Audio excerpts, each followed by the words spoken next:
তো বন্ধুরা চলে আসলাম আবার একটা ভিডিওতে। আজকে ভিডিওতে বলবো যে এই যে এখানে রয়েছে টিপিএস কোম্পানির 4V বাইক, আর এই 4V বাইকের হয়েছিল ওটা কি যে বাইক স্টার্টের সময় পিক আপ নিচ্ছি, পিক আপের সময় কিন্তু এই যে মিটারের লাইন অফ হয়ে যাচ্ছিল। তো এটা হওয়ার কারণ কি ছিল সেটা ফুল ভিডিওটা পুরোটা দেখো স্টেপ বাই স্টেপ, তাহলে বুঝতে পারবে।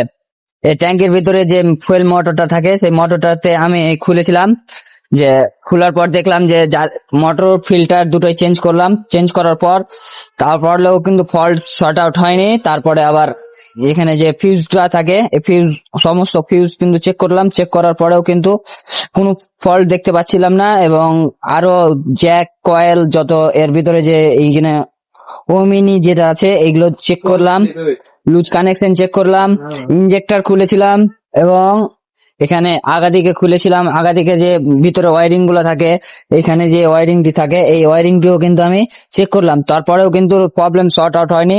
তারপর যখন আমি বাইকের ব্যাটারি ভোল্টেজ চেক করলাম তখন কিন্তু আমি দেখতে পেলাম যে ভোল্টেজ কিন্তু হাই আসছে। নর্মালি ভোল্টেজ থাকে বাইকের মধ্যে যে 14.5 ভোল্ট, সেই জায়গাতে এখানে ছিল বর্তমানে স্টার্টে 14 পয়েন্ট, আর পিক আপ টানার সময় কিন্তু ভোল্টেজ হয়ে গেছিল 17 থেকে 18 ভোল্ট। তো এতই তোমার যখন বাইকে যখন অতিরিক্ত ভোল্টেজ থাকবে তখন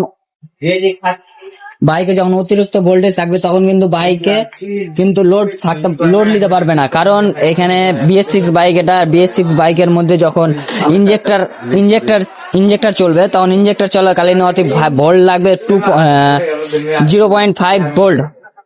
0.5 ভোল্টে এটা ইঞ্জেক্টর কিন্তু ওয়ার্কিং করবে। এর থেকে বেশি যদি ভোল্ট থাকে তাহলে কিন্তু বাইকের মধ্যে ভোল্ট ইঞ্জেক্টর কাজ করা বন্ধ করে দিবে। সেই কারণে স্টার্ট কিন্তু প্রবলেম করছিল। আর মিটারে এটা ডিজিটাল মিটার, এতে অতিরিক্ত ভোল্ট গেলে অটোমেটিকই মিটার অফ হয়ে যাবে। তো এতে মিটার কিন্তু হাই ভোল্টেজের কারণে কিন্তু এটা মিটার অফ হচ্ছিল এবং পিক আপ সমস্যা দেখাচ্ছিল। তো এরপরে আমি এটা চেক করার পর এখন বর্তমানে চার্জারটা খুলে আনতে পারি, মানে আমার ঘরে এই 4V স্টকে নাই, সেই কারণে কিন্তু আমি এখানে চার্জারটা আনতে পারছি। আসলে কিন্তু আমি তোমাকে পাশে দেখতে পাবে স্ক্রিনে যে ভোল্টেজ ইয়ার ছবি, চার্জারের ছবি। আর এরকম ভিডিও দেখতে হলে চ্যানেলটা সাবস্ক্রাইব করবে। আর ফুল ভিডিও তোমার ফিটিং করার পর তোমাদেরকে দেখাচ্ছি, যে কারণ শুরুতেই কিন্তু আমি এই ভিডিওটা করতে পারিনি, সেই কারণে কিন্তু লাইভ প্রুফ দেখাতে পারলাম না। সব প্রবলেম সর্ট আউট করার পর তোমাদেরকে দেখাচ্ছি।